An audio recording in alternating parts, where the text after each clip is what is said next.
Chapter 297, Shaolin Temple 4. Yes, that footprint is the trace from that time. At the Sutra Pavilion, Grand Monk Gongzhan's words. Interest glinted in Mok Jiangun's eyes. Although he didn't know exactly what the 108 Arhat formation was, he could understand from the name itself that it was a formation composed of 108 people. But to say that a joint attack formation deployed by 108 people was shattered with just a single foot stamping? It was quite an interesting story. At that moment, Chong Ryung's voice echoed in his mind. It's absurd. What? The 108 Arhat formation is not a simple formation. It is the 108 Arhat formation, known as the most perfect among all joint formations. So, not so, but it's already remarkable that a single Supreme Master broke it, but to say that he did it with just a single foot stamping. She couldn't finish her words. The masters who deploy the Arhat formation are top-notch masters from first rate to the peak. A formation is a technique that doubles in strength just by assembling the array. But if one could break that tremendous multiplication achieved by 108 people with a single foot stamping, it meant that their level was unimaginable. Truly the steps of domination. Steps of domination. There is a saying that with a single footstep or with a single stride, one can dominate everything. As she said, if that was possible with a single footstep, it was enough to call it by such a title. So Mok Jiangun approached the footprint and asked. If a stele was erected to the extent of awakening Shaolin's vigilance, the owner of this footprint must be an outsider, not from Shaolin, right? Amit Ba. That's correct. The monks of Shaolin Temple called this footprint a humiliation. However, the reason they left it was to put down their pride as the orthodox of martial arts in the Central Plains, reflect on themselves and maintain vigilance. Just a single foot stamping. At that moment, Mok Jiangun placed his own soul against the footprint with eyes full of curiosity and asked. Does the elder know who this person is? I do know, but it is a taboo to speak of it, so I cannot reveal it. Please understand. I understand.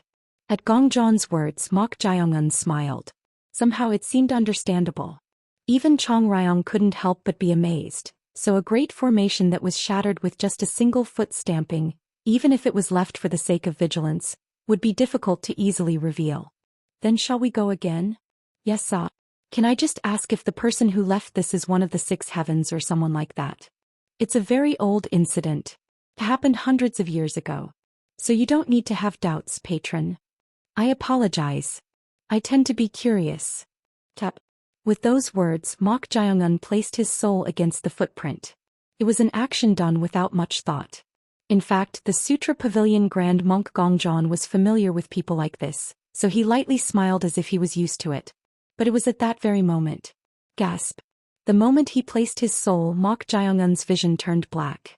As his entire vision turned black and he couldn't see anything with his physical eyes, Mok Jiangun could instinctively tell that a mental image had unfolded. What is this? Mok Jiangun frowned at the sudden bizarre phenomenon. Then, without intending to, the demonic power of the third eye arose on its own, and along with it, a strange scene unfolded before his eyes. It was this very place. It felt slightly different, but 108 warrior monks holding staffs were deploying a formation and surrounding someone. That someone was a person with a demon mask and striking blood-red hair. Blood-red hair. It seemed familiar. The moment he saw that hair, the 6 offices commander So Yeren came to mind. At that moment, an old monk shouted at the warrior monks surrounding the person. Go and bring an incense that lasts for a moment. Yes, head monk. At this, a few warrior monks clasped their hands together and tried to run. There's no need for that. With those words, the unidentified person wearing the demon mask lightly stamped his foot while holding his hands behind his back. Thud. Thud.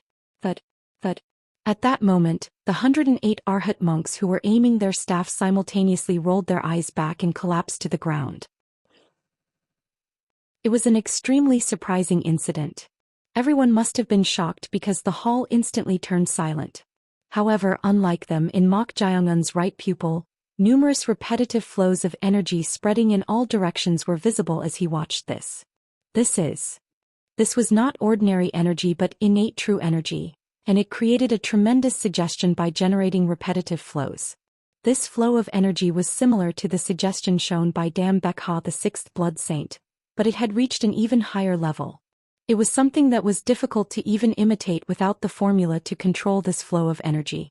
Gasp. At that moment, the 30 scattered words of the 8 thought-shattering techniques in Mok Jaeungun's mind began to combine. The formula of the 8 thought-shattering techniques, which had been stagnant for a long time, was taking shape. Extreme supremacy, endless, extreme nothingness, nothingness, nothingness. The suppressing technique. As the formula took shape, it remained as a single form in his mind. Mok Jaeungun's eyes, who had unexpectedly obtained another technique of the 8 thought-shattering techniques, turned strange. If he hadn't seen this scene in the mental image, he would never have thought of this formula of the 8 thought-shattering techniques. This was because it was a formula that was difficult to even grasp a sense of. At that moment, voices rang in Mok Jaeungun's ears. Mortal? Patron. Those were the voices of Chong Ryong and the Sutra Pavilion Grand Monk Gongjon. The moment he recognized their voices, the scene before his eyes disappeared, and he soon emerged from the mental image. Returning to reality, Mok Jaeungun let out a small exclamation. Mortal, what's wrong with you? Patron, are you all right? At their questions, Mok Jaeungun lightly waved his hand as if he was fine. However, contrary to what he said, the demonic power of the third eye was still open in his right eye. So in Mok Jaeungun's vision, the texture of the innate true energy faintly remained at the center of the footprint. Was it because of this? This texture had led Mok Jaeungun into the mental image by becoming a formula. Mok Jaeungun, whose mental image was much deeper than others, could read the will remaining in the formula. But coincidentally, the energy still faintly remained centered around the soul, so he could fall into the mental image. Who is it? The man with blood-red hair wearing a demon mask. Surely, that man must be the one who left this footprint that the Sutra Pavilion Grand Monk Gongjon mentioned. But he clearly said it happened hundreds of years ago, so if the remnants of that energy still remained to this extent, it was immeasurable how incredible it was. It seems the level of the old martial arts world was indeed higher than the current martial arts world. Clicking his tongue, Mok Jaeungun soon removed his soul from the footprint. Then he pointed towards the caves with his hand and said, I'm fine, so let's go. Amit Ba. I understand. The Sutra Pavilion Grand Monk Gongjon, who had been worried about Mok Jaeungun's dazed and staggering appearance, soon clasped his hands together and started guiding again. At the same time, in the square of the Arhat Pavilion, there Sip Chun Mong Muyak Jajiam Jong Ma Are Hyen and Holy Fire Priestess were waiting with a somewhat anxious look. Originally, they had also intended to follow Mok Jaeungun to the demon-subduing hall. However, due to the dissuasion of the master of the demon-subduing pavilion, they had to stay here. There isn't just one monster inside the demon-subduing hall. If many people who haven't mastered Dharma techniques enter besides the demon-subduing monks, it will stimulate them. So, patrons, please wait for a moment. So having sent only Mok Jaeungun, they couldn't help but be concerned. If Mok Jaeungun successfully controlled that so-called monster, they would be able to leave Shaolin, but if not, things would get even more complicated. In fact, if they had just given up on this bizarre bird, they could have left safely, so they felt a bit of regret for making things complicated. However, they found it difficult to express dissatisfaction with him. That was because their trust in him had deepened after seeing Mok Jaeungun not abandoning even a mere bizarre creature. We have no choice but to trust our lord now. They just hoped that their lord would succeed. The expelled monk Jajiam Jong was looking at someone with dissatisfaction. It was the precepts hall master Daediak. He always emphasized rules and was particularly stubborn even among the elders of Shaolin. He had never bent his will even once. Damn bald head. He was always irritated because it seemed like he was blocking his path. Then his eyes met with Daediak's, and perhaps because he was in an expelled position unlike before, Jajiam Jong glared at him intently. TSK. At Jajiam Jong's attitude, Daediak clicked his tongue inwardly. Although he had expelled him, he was once a respected elder of the temple, but seeing him glare as if he would kill him, it seemed that expelling him early was the right choice. If it weren't for Gongjon constantly intervening, saying something about his boundless talent or whatever, he would have immediately caught him and even destroyed his Danjian to take away his martial arts. By the way, such an opportunity was rare. He had continued to leave him alone because he had mastered the boundless talent that no one in Shaolin could restore. But now that he had come to Shaolin on his own feet, It seemed that he had to make him reveal the formula of the boundless talent under some pretext. If that arrogant patron who mastered sorcery failed to control the monster, there would be plenty of opportunities. Since he was a patron who would go through such trouble to protect a mere monster, he would create a justification to subdue him if slightly provoked. While he was sorting out his own schemes like that, at that moment, a monk belonging to the precepts hall entered the Arhat pavilion. Amitabha. Pavilion master. What is it? At this, the monk quietly whispered something in the precepts hall master Dadiok's ear. After hearing this, Dadiok quietly glanced at Mok Jiongun's group waiting in the middle of the square and the demonic beast Hume one. Ho. I see. Soon the corners of Dadiok's mouth rose faintly. While passing the entrance of the cave halls in the form of several half-buildings, the Sutra Pavilion Grand Monk Gongjon spoke in front of the Repentance Restriction Cave. But honestly, I was surprised, patron. Although I am a monk who practices Buddhism, this is the first time I've seen someone as young as you with such profound cultivation as a martial artist. At his sincere praise, Mok Jiongun soon expressed his gratitude. You flatter me. If it's not rude, may I ask your age, patron? 7. No, as of yesterday I'm 18. He had completely forgotten, but come to think of it, yesterday was his birthday. He wasn't sure if it was really the day he was born, but it was the day his grandfather always celebrated. What? At that moment, Gongjon asked back in puzzlement. Mok Jiongun instantly realized his mistake. While heading to the demon-subduing hall, he had been devising contingency plans in his mind in case he couldn't make the bizarre creature his spirit beast or failed to control it. So he had absent-mindedly answered his age, but he was currently wearing a human skin mask. The face of the human skin mask appeared to be in the mid-20s, so answering like this would be considered strange. However, fortunately, Ho. Amitabha. I apologize. It seems my Buddhist cultivation is still lacking. This is also a kind of prejudice. I thought you were older than that because your cultivation is so profound. Yes. Rather than the facial features and age not matching, he was more interested in something else. Perhaps because he considered it remarkable that Mok Jiongun had reached this level at such a young age, Gongjon was constantly exclaiming in admiration. Oh my, a prodigy indeed. A prodigy. He genuinely considered Mok Jiongun's martial talent to be extraordinary. So just before reaching the demon-subduing hall, he asked. As a monk who has left the secular world, it is not right to show interest in worldly affairs, but I would like to know the name of the patron who will surely gain even greater prestige in the future. Could you please let this poor monk know? At his question, Mok Jiongun pondered for a moment. He had been hiding his real name from the beginning, and since it hadn't been long since he left the imperial capital Kaifeng, even if Gongjon was favorable to him, it was ambiguous to reveal the name he used in the Heaven and Earth Society. So he was about to casually say any name as an alias, but soon he thought of something. I was thinking of calling you Zhong, but that doesn't suit you either. At this, Mok Jiongun chuckled and said, Kyanma, Heavenly Demon. Chapter 298, Diabolic Beast 1. Kyanma, Heavenly Demon. As soon as Mok Jiongun finished speaking, the kind smile on the Grand Monk Gongjon's face froze. Ma? Oh my.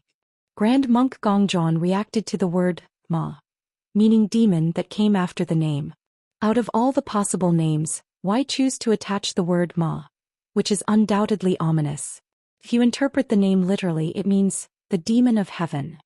This made him strangely nervous, but there was no rule stating that the word ma couldn't be included in a name, and there was no reason to view it negatively based on this alone. There must be a reason for the patron choosing such a name. With that thought, Grand Monk Gongjon relaxed his expression and spoke. Ho. Amitabha. What a truly extraordinary name. In Buddhism, prestige and fame are said to be mere dust, but I sincerely hope that the patron's prestige will last for 100, even 1,000 years. Thank you for your kind words. I hope it will be as you say, venerable monk. My grandfather said something similar. Something similar? Yes. He said there are 2 ways for a person to live forever. Live forever? And what were those ways? He said the first is to leave descendants and continue the bloodline for generations, and the second is to leave a name that lives on in people's memories. Ho. Those are wise words indeed. That is truly the only way to live forever. What else could be eternal? The patron's grandfather is truly a man of great wisdom. Upon hearing those words, Mok Jayongun smiled wordlessly. As they conversed, they finally reached the entrance of the demon-subduing cave. The demon-subduing cave was located right next to the wall contemplation cave. In front of it, the demon-subduing pavilion master, who had gone ahead saying he had preparations to make, was waiting. Amitabha. Have you arrived? Amitabha. Are the preparations complete? Demon-subduing pavilion master. Yes. I have already instructed the demon-subduing pavilion monks guarding the cave that the patron will enter, in case of any eventuality. This humble monk will also accompany you, so there is no need to worry. Then if there are any precautions the patron should be aware of, could you please inform him? Yes, I understand. The demon-subduing pavilion master looked at Mok Jayongun, then pointed to the demon-subduing cave with his hand and spoke. Patron, once you enter the cave you will see several blocked cave entrances. Although those entrances are blocked, there are demon-subduing pavilion monks chanting the demon-subduing pavilion mantra in front of them, so please do not disturb them. In other words, I should just pass by them. That is correct. The cave the patron will enter is located at the very back. Inside there is an extremely ferocious demon. That demon was captured from Mount Shaoxian north of Mount Daham. Its strength is immense and its demonic power is also formidable. Even the Arhat monks had to be mobilized, and it was only barely subdued using the green jade Buddha seal and 36 powerful demon-suppressing treasures. It seems like it was quite a struggle to capture it. At Mok Jayongun's words, one of the demon-subduing pavilion master's eyebrows rose. It seemed like his pride had been hurt somehow. However, the demon-subduing pavilion master soon sighed and spoke. Phew. That demon's evil nature is so strong and ferocious that even this humble monk, who has faced countless demons, cannot handle it alone under any circumstances. It's that dangerous, yet you managed to capture and bring it here. Wouldn't it have been better to just kill it? Amitabha. Taking life is a last resort. As a disciple of the Buddha, how could one commit such an act without even attempting to enlighten it? So you keep it locked up and continuously chant sutras? That is correct. Has any demon been successfully enlightened through this method? At this question, the demon-subduing pavilion master gave no answer.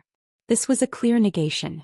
Although the demon-subduing pavilion monks took turns chanting the demon-subduing pavilion mantra day and night to weaken the demon's evil nature in an attempt to enlighten them, there was not a single being whose fundamental nature had changed. Rather, as their evil nature and demonic powers weakened, many demons died before the 108 mantras were completed. In the end, enlightening demons was practically impossible. As such, the demon-subduing pavilion monks still attempted to enlighten them but inwardly believed it to be impossible. That complacency will soon disappear as well. As he was also well-versed in dermic powers, he could gauge the strength of the monstrous bird's demonic energy that had fallen in the Arhat Hall's courtyard. While he acknowledged that it was incomparably stronger than ordinary demons, it was on a completely different level from what they were about to witness. It was not only powerful and ferocious. It even possessed the intelligence to deceive humans, which is why it was locked up in a deeper cave than the other demons. Well, it's not like keeping it locked up had any meaning anyway. At Mok Jayongun's sarcastic remark, the demon-subduing pavilion master put his palms together and replied, Amitabha. Then, let the patron demonstrate his ability to control demons using techniques that defy principles. I understand. In this manner, Mok Jayongun followed the demon-subduing pavilion master's guidance and entered the cave. As soon as he entered the cave, Mok Jayongun frowned. Why are you doing that, mortal?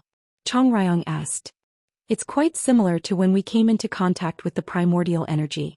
Primordial energy? Could it be that inside the cave? The dermic power is much stronger than outside. Mok Jayongun found the reason on the cave walls. The entire wall was engraved with gold-plated demon-subduing pavilion mantra characters, causing the surrounding area to overflow with dermic power. However, this dermic power seemed to have a nature opposite to the energy of the dead within Mok Jayongun's body, such as the death energy and demonic energy, causing the internal energies to surge. He even developed a headache that wasn't there before. Do you think you can endure it? More or less. Although the energy was turbulent, it wasn't agonizingly painful to the point of death. It was just unpleasant to be in this space. Moreover, Om Samani Samani Hum Arihana Hum Arihana Banaya Hum Babam Bara Hum Batak. Just as the demon-subduing pavilion master had said beforehand, the demon-subduing pavilion monks were chanting the demon-subduing pavilion mantra in front of each cave within the demon-subduing cave, making even the ears sting. Enduring this discomfort, they finally reached the deepest part of the demon-subduing cave. On the way, the demon-subduing pavilion master said, "The 36 caves located in the back garden of Shaolin are all interconnected. Therefore, if you accidentally stray from the guided path, you may lose your way. So, I humbly request that the patron be cautious. Thank you for the advice. And we will arrive soon, but if any problems arise after entering, please shout loudly." Although the demon's legs have been restrained with dermic tools, its demonic power is so strong that it may be dangerous if you're not careful. I understand. Eventually, they arrived at the cave located at the very back of the demon-subduing cave. The entrance was incomparably larger than the other caves. The blocked iron door was also engraved with gold-plated demon-subduing pavilion mantras. Om Samani Samani Hum Arihana Hum Arihana Banaya Hum Babam Bara Hum Batak. In front of the entrance, a single demon-subduing pavilion monk was standing and chanting the mantra. As they arrived, the demon-subduing pavilion monk stopped and put his palms together. Amit Ba. Have you arrived, fellow monk? I told you to stop chanting the mantra and wait in the neighboring cavity, so why are you here, Deoksu? I dropped my prayer beads at the entrance and went to retrieve them, but the demon, which I thought was exhausted and asleep, woke up and caused a commotion, so I was trying to calm it down. Oh my! At his words, the demon-subduing pavilion master looked at the cave entrance with a worried expression. Despite the prior warning, the demon inside was truly dangerous. That's why they had planned to send Mok Jaeongun in when the dermic power was at its peak and the demon was most exhausted from the demon-subduing pavilion mantra.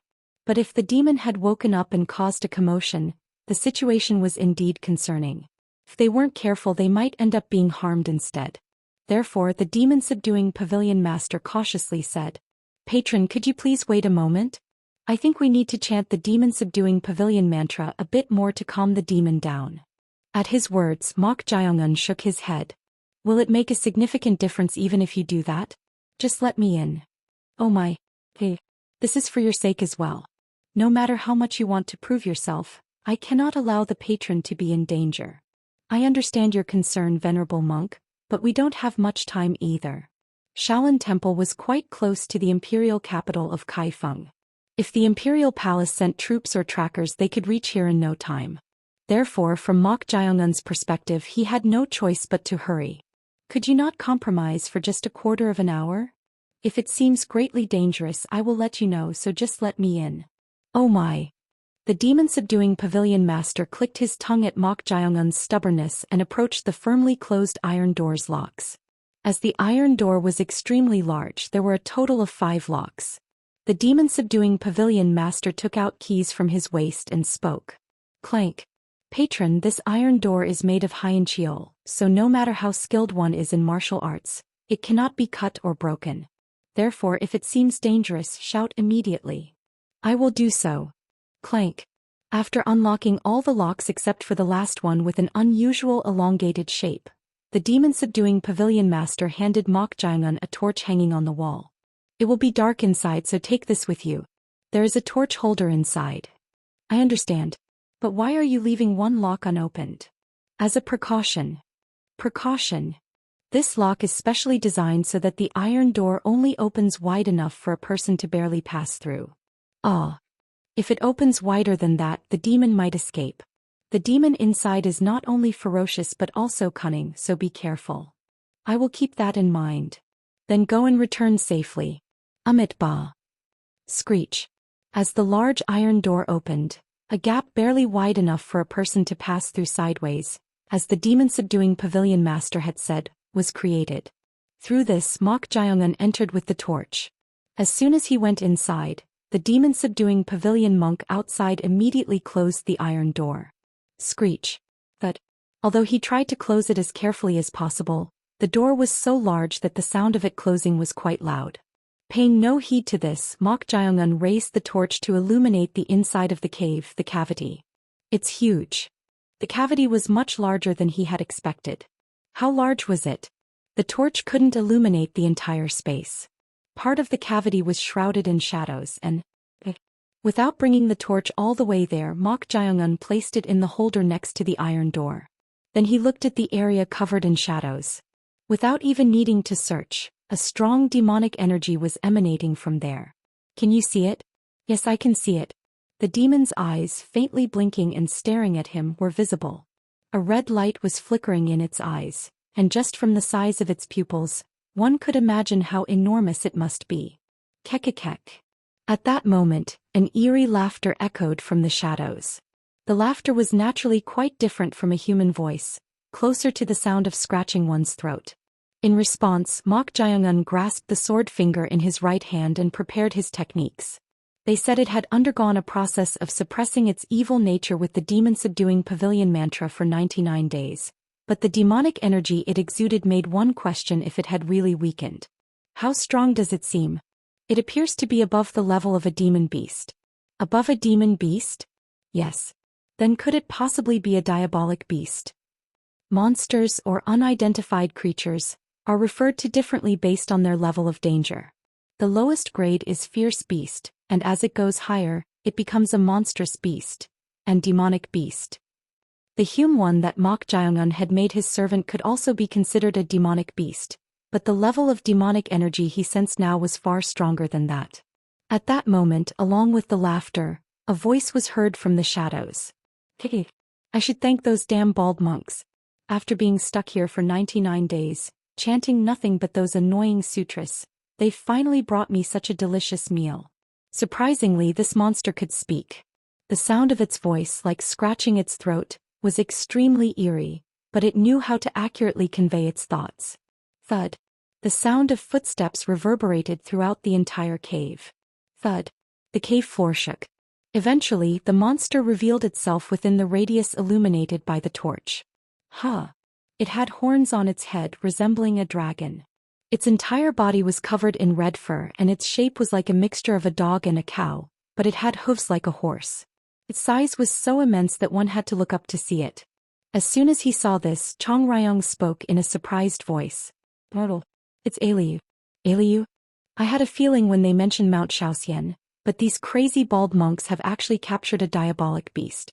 Chong Ryong was dumbfounded. The existence known as a diabolic beast was so dangerous that even dozens of skilled Taoist priests had to gather to barely confront it.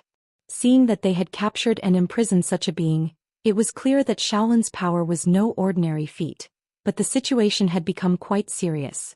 This is bad. Aside from being strong, diabolic beasts possess intelligence as well. We have to subdue it first. Controlling it or making it a servant was only possible after subduing the monster. Fortunately, the demonic energy emanating from this diabolic beast wasn't the worst among the unidentified creatures he had recently encountered. Should he say it was thanks to having experienced even worse than this? Right at that moment. Kekekek. Thud thud thud thud thud. The slowly approaching diabolic beast, Aliu, suddenly leaped towards Mok Jae-un with agile movements. Fast despite its size. In response, Mok Jae-un moved his body to widen the distance and tried to deploy the Six Directions formation. However, the charging Aliu suddenly stopped. Bam. Then, after maintaining some distance, it opened its mouth with trembling eyes. Kirarik. What are you? Why do you reek of that monstrous fox? Chapter 299, Diabolic Beast. Long ago, a much smaller form of the diabolic beast Aliu, Yayu, was staring at something with a terrified expression. It was because of the shadow of a gigantic nine-tailed fox that loomed heavily in the center of the burning Mount Shaoxian. In the flickering shadow of the flames, the enormous nine-tailed fox was tearing apart the head of something. It was the head of an adult Aliu with a dragon's head. The small Aliu's red eyes trembled madly as it watched this scene. Kirigi, what are you? Why do you reek of that monstrous fox? The diabolic beast Aliu asked Mok Jae-un with trembling eyes. Aliu, who had endured the torment of the demon-subduing pavilion mantra for 99 days and a hunger that felt like its stomach was being turned inside out, tried to devour Mok Jae-un as soon as it saw him. However, no matter how starved it was to the point of losing its senses, it was still a high-ranking existence among the unidentified creatures. The intelligent diabolic beast Ailey couldn't help but be instantly filled with wariness after sensing the familiar scent emanating from Mok Jang-un. The scent of the monstrous fox? Kirik. Without a doubt. The scent coming from you is definitely that of the monstrous fox. At the confident words of the diabolic beast Ailey, Mok Jang-un's eyes narrowed. Being quick-witted, the moment Mok Jang heard the phrase scent of the monstrous fox, he immediately thought of the fox demon queen, no, the hundred-faced king, the golden nine-tailed fox. Carry it with you. It will serve as proof that I've marked you. If it's proof that you've marked me, it's even more embarrassing to carry around.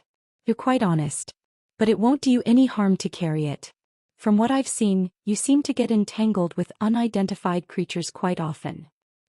So keep it with you. If you have even a part of my tail, you won't get involved with annoying creatures. Mok Jang-un recalled the round medallion in his bosom. It was made by the golden nine-tailed fox using a part of its severed tail. Originally he was going to throw it away, but Chong Ryong also said it would be better to keep it for the time being. Even if it's just a part, the body of a spiritual beast close to a divine beast like the hundred-faced king will come in handy for something no matter what it is. However, he didn't expect such a thing to happen so soon. Judging from the wary gaze of the diabolic beast Ailey, there was also fear in its eyes.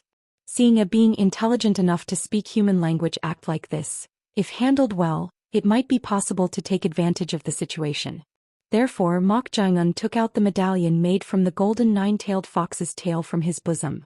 As he took it out, swoosh, the diabolic beast Ailey even took a step back due to the intensified scent of the golden nine-tailed fox. Kirik. You, what are you? Why does a mere human like you have something like that? The diabolic beast Ailey trembled as it recalled an old memory.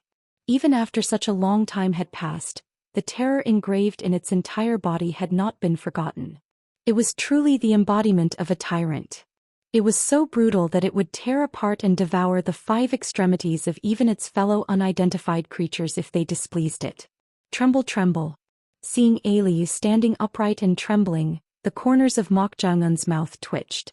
It seemed like it could be easily resolved if handled well. How should I approach this? Looking at that attitude, it was clear that the diabolic beast Ailey greatly feared the golden nine-tailed fox. In that case, it would be better to imply that his relationship with the golden nine-tailed fox was very close. With that thought, Mok Jang-un smiled and said, "As expected of a diabolic beast, you have a keen sense of smell. Kirik. What are you?" Clank. The chain shackles on the ankles of the retreating diabolic beast Ailey became taut. Thanks to the restraints connected to the center of the cave, the range of movement for the diabolic beast Ailey couldn't reach the cavity walls. Mok Jang-un approached Ailey and said, "Don't get too close, mortal." Just in case, Chong Ryong warned him. No matter how much it feared, the opponent was still a diabolic beast, a high-ranking existence among the unidentified creatures. It would be best not to provoke it unnecessarily. However, Mok Jang-un deliberately narrowed the distance to show confidence.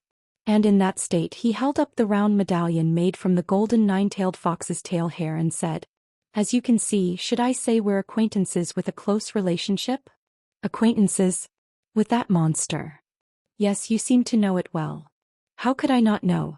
The number of beings that have died at the hands of that monstrous fox is countless. If their bodies were piled up, it would have been taller than 1,000 mountains." "That's probably true. If it's a monster of that caliber, it would have lived for more than 1,000 years, so it could pile up not just one but several thousand mountains." Chong Ryong also muttered in agreement. Then Mok Jang shook the golden nine-tailed fox's round medallion at Ailey and said, "It's fortunate that you know well how dangerous the golden nine-tailed fox is. I was worried that you might not listen to my proposal that could be mutually beneficial." "Proposal?" "Yes. Shall we say it's a proposal that might pique your interest?" "What is it?" the diabolic beast Ailey asked with a puzzled expression at the mention of a proposal. Then Mok Jang-un put the round medallion back into his bosom and said, "If done well, you too can be freed from this place." "Freed? From this damn cave?" "Yes, if you're interested, would you be willing to hear my proposal?" Kirik. The diabolic beast Ailey rolled its eyes with a strange look, then opened its mouth while looking down at Mok Jang-un. "What's the proposal?" "It's not that difficult. You just need to suppress your demonic nature for a while and show that you can be controlled by me, so to speak. Show that I can be controlled? Yes. Don't tell me you want me to show those damn bald monks that I've been subdued by a human like you? Oh, you catch on quickly. Mok Jaeungun's eyes sparkled with interest. Indeed, a diabolic beast-level creature possessed intelligence beyond the level of being able to converse and even had some degree of insight. You probably know why the monks of Shaolin Temple capture and imprison beings like you and other unidentified creatures, and since you're intelligent, you should also know why they chant sutras while keeping you locked up, right? So you're saying I just need to pretend to be controlled by a human like you? Yes. If you do that, the Shaolin monks will release you. Just for that. The reason the monks keep you captive is because of your dangerousness. But if you can be controlled, there's no need for them to hold you anymore. At Mok Jaeungun's words, the diabolic beast Aliu's eyes narrowed. It seemed to be seriously considering this proposal.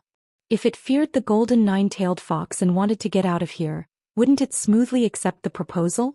While thinking that, the diabolic beast Aliu opened its mouth. Kirik. I have a question, human. What is it? I understand the conditions for me to be freed, but you don't seem to be related to those damn bald monks, so why are you trying to prove yourself? Mok Jaeungun inwardly felt annoyed at the diabolic beast Aliu's question. He had hoped for a slightly simpler approach, but perhaps because it possessed intelligence and insight, it was doubting the very intention behind this proposal. Therefore Mok Jaeungun also quickly racked his brain. How should he explain it so that the diabolic beast Aliu would smoothly accept the proposal without suspicion? Then Mok Jaeungun drew upon the incantation power, which was the foundation of his sorcery techniques. As he drew it out, the diabolic beast Aliu raised its voice at the revealed energy and said, Kirik. Human.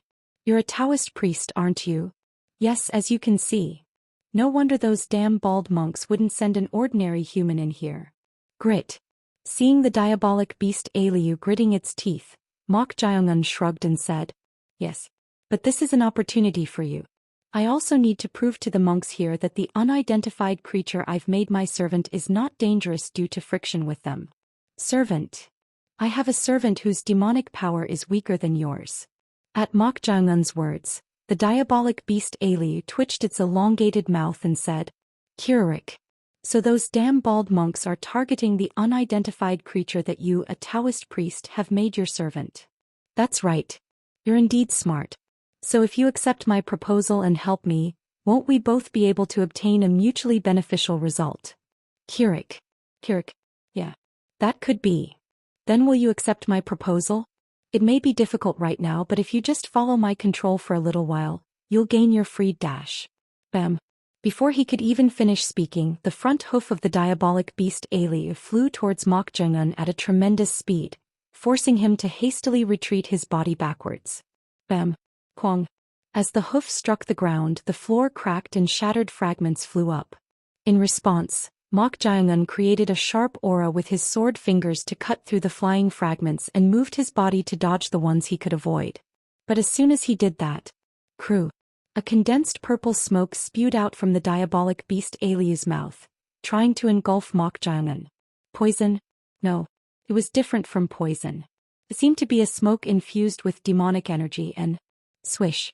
As Mok Jaeungun hurriedly dodged it, the spewed condensed purple smoke collided with the ground. However, unlike a moment ago where the smoke collided, boom, a strange phenomenon occurred where the Golden Sutra characters written on the ground flickered and the smoke bounced off. The bounced-off smoke then collided with another cave wall. And on that wall as well, due to the Golden Sutra characters, the smoke was reflected to another place and spread out here and there. As a result, Mok Jaeungun tried to maintain the maximum distance to avoid this smoke, but despite not much time passing, the reflecting smoke had already filled more than half of the entire cave. Consequently, some of the smoke touched his skin and sizzle. Acid. It was a very strong acid. This was a separate issue from immunity to poison. If directly exposed to acid, the skin would inevitably melt. Therefore, Mok Jaeungun drew upon the demonic energy to form a thin film on his skin to protect his body like a protective energy shield. Fortunately, it was effective. The acid couldn't penetrate the film made of demonic energy. Swish. Not stopping there, Mok Jiangun used his true energy to push away the smoke and blocked it from entering a certain range. Then from within the smoke, thud, thud, the diabolic beast Aliu who had suddenly attacked revealed itself. Kirik, you're no ordinary human. There's no way a mere Taoist priest who only knows a few techniques can move this fast. Whether I'm a Taoist priest or not, what does it matter? I even made a proposal that might pique your interest, but I don't know what this sudden act is about. At Mok Jiangun's words, the diabolic beast Aliu suddenly grinned, revealing its ferocious and sharp teeth. Kuriri, do you think I would believe your words? This is unexpected. I thought you would seize even a slim chance to escape if you were destined to be trapped and die while listening to sutras anyway. Kirik. Yeah. At first glance it sounds right. But in the end those damn bald monks and you, a Taoist priest, are no different from natural enemies to beings like us. It's truly foolish to believe that I would trust a measly agreement between you lot. At the monster's words, Mok Jiangun clicked his tongue and said, Are you really going to lose this opportunity to be freed like this? It could also be an opportunity to die after being used. At the diabolic beast Aliu's words, Mok Jiangun licked his lips. He himself was also quite suspicious, but this diabolic beast Aliu also refused to trust him at all, befitting an intelligent being. Thanks to the golden nine-tailed fox's medallion, he thought it would be easily resolved, but it seemed that wasn't the case. So Mok Jiangun took out the medallion again and said, If it's because I'm a Taoist priest, I think there's a misunderstanding. Just seeing that I'm acquainted with the golden nine-tailed fox. Thud. Before he could even finish speaking, the diabolic beast Aliu stomped the ground with its hoof. Then looking down at Mok Jiangun, it spoke in a voice filled with overwhelming pressure. Thanks to you, human, a filthy memory has resurfaced. Filthy memory? That monstrous fox massacred all of my kin on Mount Shaoxian, leaving me as the only surviving individual. Mok Jiangun let out a small sigh. He thought it simply feared the golden nine-tailed fox because of its lower status as an unidentified creature. But if all its kin had been massacred, roar. Just looking at the surging strong murderous intent, a blatant hostility could be felt. There's nothing good that will come out of this. Even if you hate the golden nine-tailed fox, the proposal I made is truly not a lie. Whether it's a lie or not, I don't trust the bald monks or you, human. Rather, a brilliant plan has come to mind. A brilliant plan? Yes. Since the monstrous fox cherishes you, human, if you die here, that be asterisk teach and the damn bald monks who locked me up here will have a blast fighting each other. Hurrah. As soon as those words were spoken, the diabolic beast Aliu spewed out a purple smoke. The purple smoke, released with even greater force than before, quickly flew somewhere, and that place was none other than the entrance, the iron door. In an instant the area around the iron door was filled with purple smoke. Is it trying to prevent me from getting out? As a result, Mok Jiangun had no choice but to move to the opposite side. As Mok Jiangun launched his body towards the opposite side, at that moment, Aliu's long tail lashed out like a whip, targeting Mok Jiangun. Swish. The size of that tail was so large that it couldn't simply be called a whip. In the end, Mok Jiangun swiftly drew his wicked sword. Shing. And with the wicked sword he blocked the monster's oncoming tail. Clang. Contrary to the expectation that the red feather-like fur on the tail would be soft, the moment it clashed, it emitted a metallic sound, indicating it was extremely hard. Moreover, the force and weight behind the tail itself were tremendous, so, bang. Mok Jiangun's body was sent flying backwards. His thrown body was about to crash into the opposite cave wall. Thinking he should use this force, Mok Jiangun somersaulted in the air, twisting his body to try and kick off the cave wall. However, the moment he was about to kick off in sync with colliding with the wall, Kwang. At that instant, both his feet pierced through the cave wall, and Mok Jiangun's body went straight through to the other side. Chapter 300 Diabolic Beast 3. Outside the iron door. Although not much time had passed since entering, the unusual silence made the demon-subduing monk Dioksu open his mouth. Amit Ba. It's strangely quiet, isn't it? Is that patron really a Taoist priest? He is indeed. Don't those Taoist priests use spells or something similar to chanting sutras or mantras like us demon-subduing monks? Why? Are you curious? At his question, the demon-subduing monk Diaksu waved his hands and shook his head. No, that's not it. Of course, he was inwardly curious about how Taoist priests would deal with demons. So he was dying to take a peek, but he had no choice but to wait, fearing that something troublesome might happen if he did. Although magical techniques are said to originate from Taoism, it is a power that goes against principles. Don't bother being curious about it. Amit Ba. I will keep that in mind. After instructing demon-subduing monk Diaksu in this manner, the demon-subduing priest stared intently at the iron door. Despite his instructions, the demon-subduing priest was also curious inwardly. Except for the Grand Meditation Master, he possessed the highest dharmic power, but even someone like him couldn't do anything alone against the demon beyond this iron door. Yet how could a mere Taoist priest control the demon? It was practically impossible. At that moment, bang, bang. Finally, noisy sounds could be heard from inside. Judging from the brief silence followed by noise, it seemed like things weren't going well. Soon the demon's shout was heard. You damn human. Don't you dare come out of there. Don't come out of there? What the hell does that mean? In the cavity beyond the iron door, there was no particular space to escape or hide. At the same time, beyond the iron door. This was completely unexpected. Contrary to the expectation that the cave walls, engraved with sutras all over, would withstand this level of force by bouncing off the smoke spewed by the demonic beast Aliu, the hardness of the walls themselves wasn't that sturdy. Crash. Mok Jiongun's body, which had pierced through the wall and entered the other side, slid down a narrow cave passage and fell somewhere. Eventually, at the end of the slide, there was a pool of water splashing and wetting his body. As he fell like that, Mok Jion raised his head in disbelief and, in front of him, a massive dead-end stone wall was spread out. It was a scene that made one involuntarily exclaim in awe.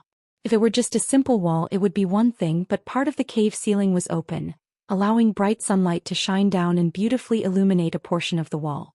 As he was gazing at this absent-mindedly for a moment, a furious shout was heard from behind. You damn human. Don't you dare come out of there. It was the voice of the demonic beast Aliu. It was riding high, thinking it had blocked the entrance and driven him into a dead end, but an unexpected event had occurred, making it furious.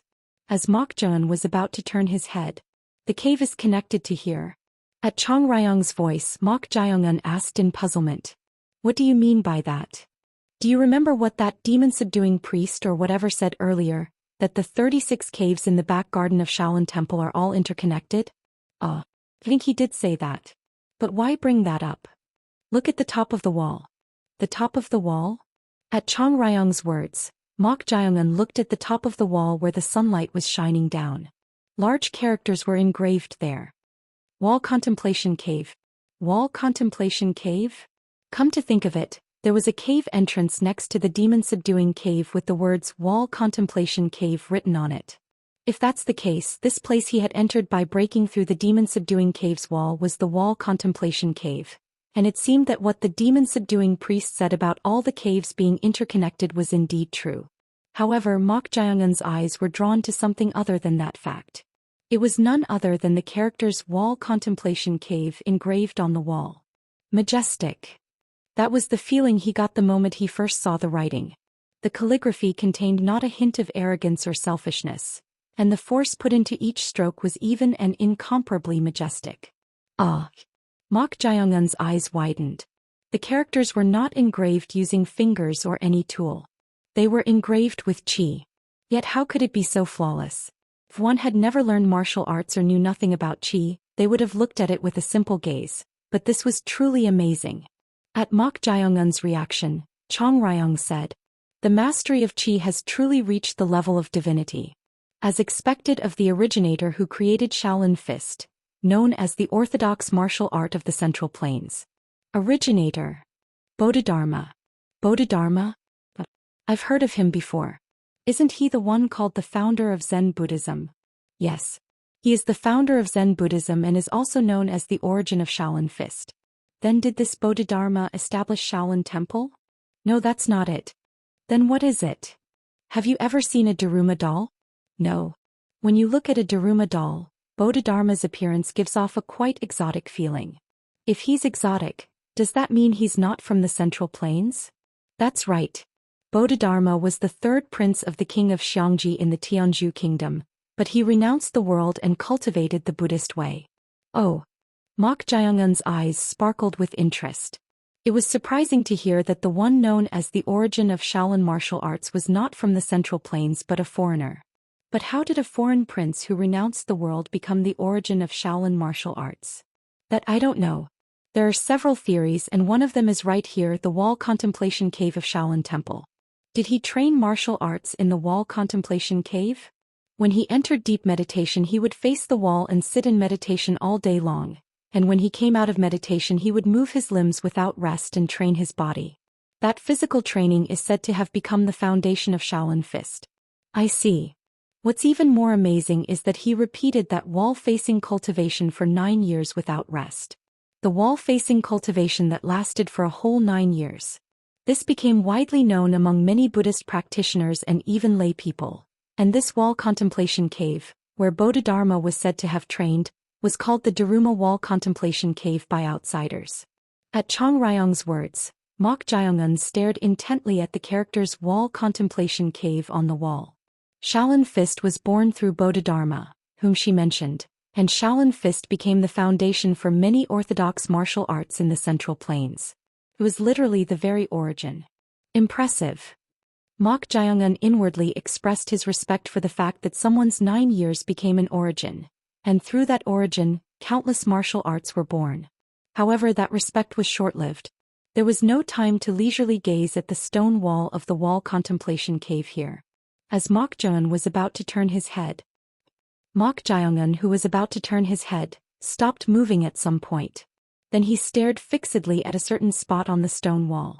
It was a momentary unconsciousness. The moment he blinked his eyes, closed them and opened them again. Whoosh.